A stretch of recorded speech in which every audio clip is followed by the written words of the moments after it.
Welcome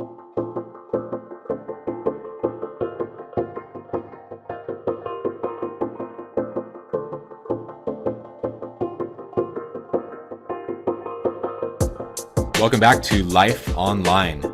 This is part 3 of Living Online, My Private Life. If you're like most young people, you've grown up with computers.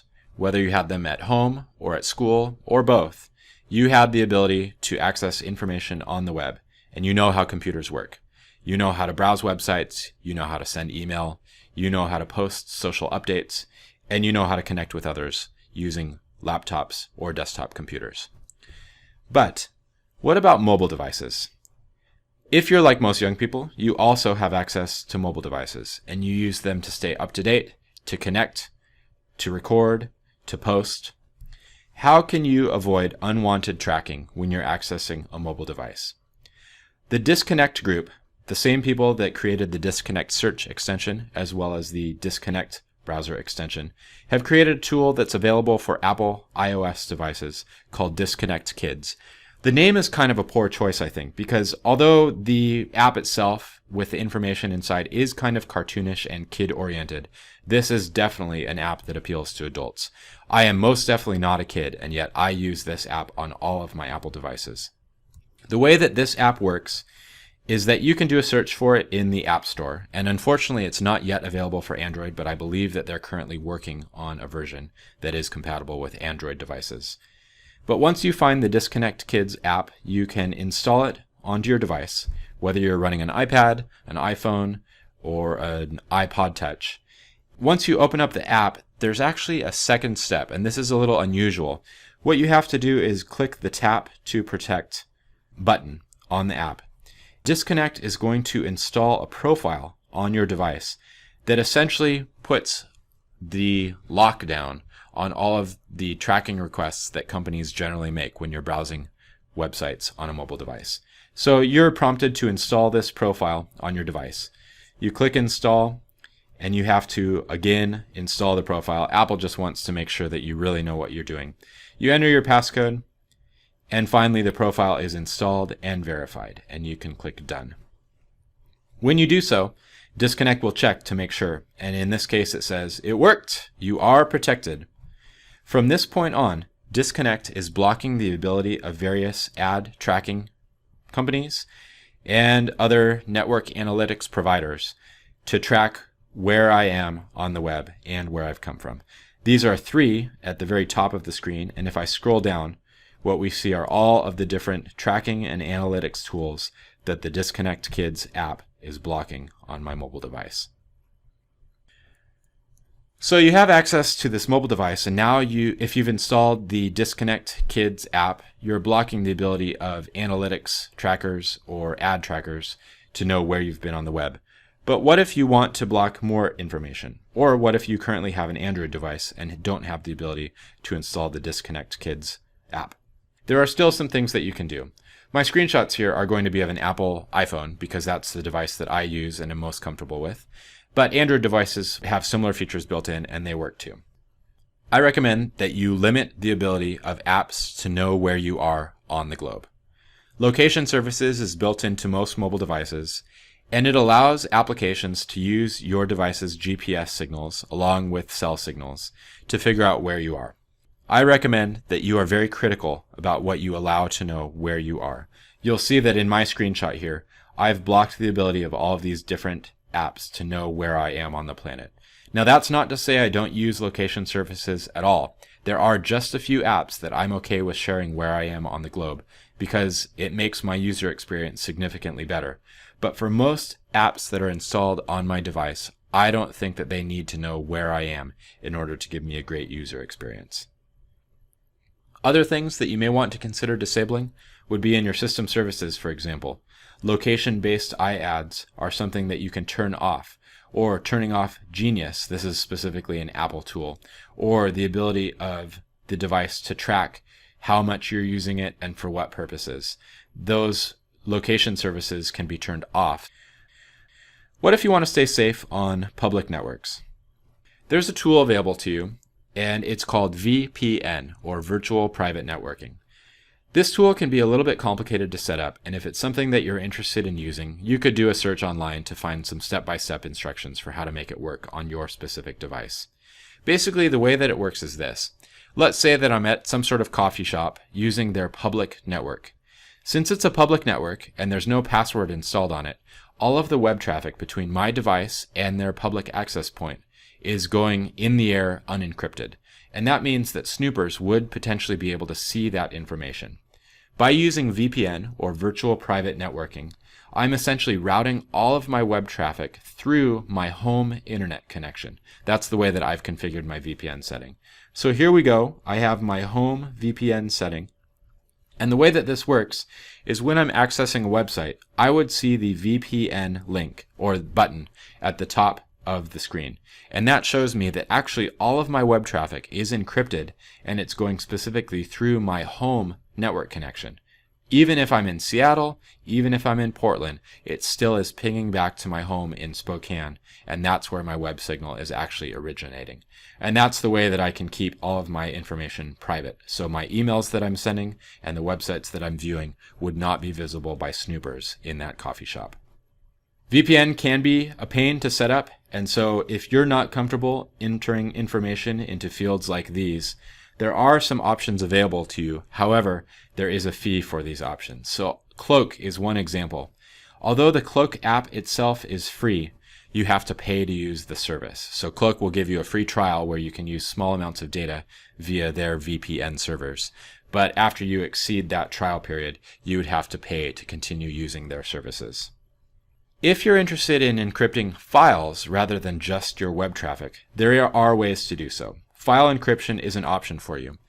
And there's two major ways that you can approach this. You could do full disk encryption, and that would use a program like this called TrueCrypt, which is a free open source program that creates a virtual encrypted disk on your hard drive. And whatever you put into that virtual encrypted disk would be encrypted itself. So without the password, nobody would be able to access it. The other option would be to use a program like AES Crypt that allows you to encrypt just individual files. So let's look at an image file. You've seen this before. This is the logo for LifeOnLine. And this image file, like all computer files, is created by zeros and ones stored on a hard drive. Those little teeny tiny bits of data. And ultimately, when they all get assembled, this is the image that they make. If I were to look at this information on Notepad, so I right click and I hit open with Notepad, I see all these letters, numbers, and symbols. Now these aren't the actual zeros and ones, but this is a good approximation of the information that's stored in that LifeOnLine image file. Here I am on my desktop. I've got my LifeOnLine image file. If I encrypt this using that AES Crypt program, I would end up with an encrypted version of the file, only accessible if I know the password that was used to encrypt it. And if I right click on that and open it in Notepad and look at the symbols that approximate the zeros and the ones on the hard drive, here's what I see. I'm going to put the Notepad version of the unencrypted image file on the screen next, and I think you're going to see some significant differences. Notice anything? I sure do. It's not the same data. Essentially, by using an encryption program, you're blocking the ability of people who don't know the password to access that information. This is a way that you can keep your private information out of unwanted hands. Passwords are another important part of staying private when you're using computers and the web, and password management can be a challenging task. If you're like most computer users, you probably have relatively simple passwords. Perhaps you have one password that you use for pretty much everything. That's a poor choice because if one of your accounts gets hacked, that hacker would know the password for all of your other accounts. Let's say that you're using a simple password and you're using this across the web. Your password is baseball. Maybe it's your favorite sport or it's a sport that you play. How long would it take to crack that password? If I run this through this password strength analyzer, what I find is that the password baseball would take less than 1 day for a computer to crack. So that means that a hacker could put their computer on your account and within a day they're going to get into your account. What about a password like this? looks a little more obscure. We've got capital letters, we've got lowercase letters, we've got numbers, and we've even got symbols. How long would a password like this take to crack? If we analyze it with the same tool, we find that this password would take over 200,000 centuries to crack. Now that sounds pretty good to me. That's a strong password. But how do you remember a password like this? Because ideally you need to be using different passwords for each of your web accounts. My recommendation is this. Take a look at the very end of the password where I have the number 1. With time, you would be able to remember this sequence of letters, numbers, and symbols. My recommendation to you is that you use the same sequence on all of your passwords and you vary the number at the very end of the password for each of your different web services. So in this case, for example, 1 might correspond with Gmail, whereas 2 would be Facebook, 3 would be Twitter, and 4 would be Tumblr. So this would be your Gmail password, whereas this would be your Facebook password. Notice 2 at the end. The number 3 at the end would correspond with Twitter, and the number 4 at the end would correspond with Tumblr. If you visit many adult workplaces, what you would find are post-it notes all over the place with passwords. Now, you're not going to see something as crazy as this, but if you look at many desks, under the desk or on the desk or next to the monitor, you'll see a post-it note and it has the password for all of these different websites. So they might have 5 post-it notes for 5 different websites. That's a really insecure way of having your information safe online, because if somebody were to walk up and see that post-it note, they know your password. My recommendation to you is that you consider using the strategy that I've just suggested, which is random sequence of letters and numbers that you can ultimately memorize fairly quickly, and then you just append a number to the end of that sequence. And you could even post this. You could write it down somewhere, have it next to your computer, because if nobody knows all the stuff that comes before the number, they're not going to know how to access your information on those web providers. There's a couple other things that you should do to stay safe and private online. One of them involves being good about software updates. Most of you probably use Microsoft Windows. It's the most popular operating system on the planet. And Windows is pretty good about letting you know when it's time for updates. But you have the responsibility to follow through and make sure that those updates are actually getting installed. That's the way to stay safe from hackers and vulnerabilities online. Another recommendation I have for you is for all of the free tools that you use online, for example, Dropbox or Mozy or Picasa or the other free tools that you use online, this Ninite website not only allows you to create a customized installer where by checking the different tools that you want, it'll create a single customized installation file that will put all of those on your computer simultaneously.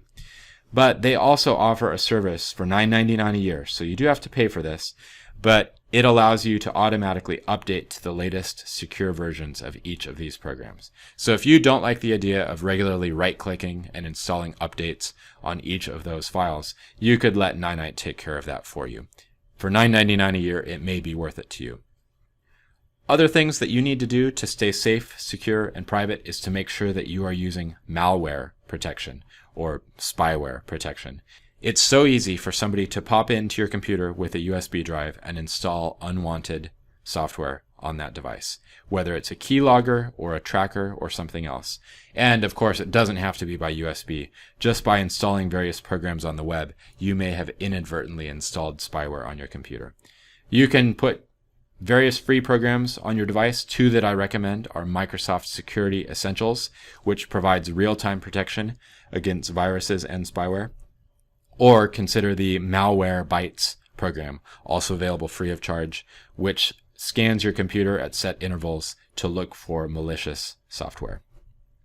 Finally, the last step is to make sure that you are preventing inadvertent sharing. And this isn't necessarily your information. I'm talking about information that other people post online. We live in an age where we are connected round the clock to other people, and it doesn't have to be just people in our town, but anybody globally. Let's look at an example here. This is my Facebook feed, and here's a post from one of my friends on Facebook, Edward L. And Edward L has posted about a rough couple nights in the ICU, or the intensive care unit at a hospital. And he's talking about feeling much better. Now, of course, by posting this on Facebook, Edward knows that people on Facebook are going to see this. But what if I were going to repost this on my Twitter feed or on my blog or somewhere else? I've just broadened the audience very significantly. And that's probably a broader audience than Edward wanted this to go to. So my recommendation to you is this. Be considerate. Think about the types of information that other people are posting on social media and let it stay within that platform. When you see something provocative or compelling or interesting, something that you are compelled to share with other people online, I recommend that you be considerate and that you use a very simple strategy to make sure that you're not inadvertently sharing other people's private information. Here it is. Wait 30 seconds. If you see something, resist the impulse to immediately repost or reshare that, especially on another platform. Wait 30 seconds and recognize that other people have a right to privacy. Think how you would feel if you posted something that you were okay with sharing with a certain group of people, but then it became much broader very quickly and went out to a giant audience that you did not originally intend. You would probably be upset with the friend or acquaintance who had done that because they've broken your trust. Don't be the person that does that to one of your friends or acquaintances. Be considerate and wait 30 seconds. I hope you've learned a lot about ways to stay private online. Thanks very much for participating in this episode of Life Online. And as always, be smart and be safe.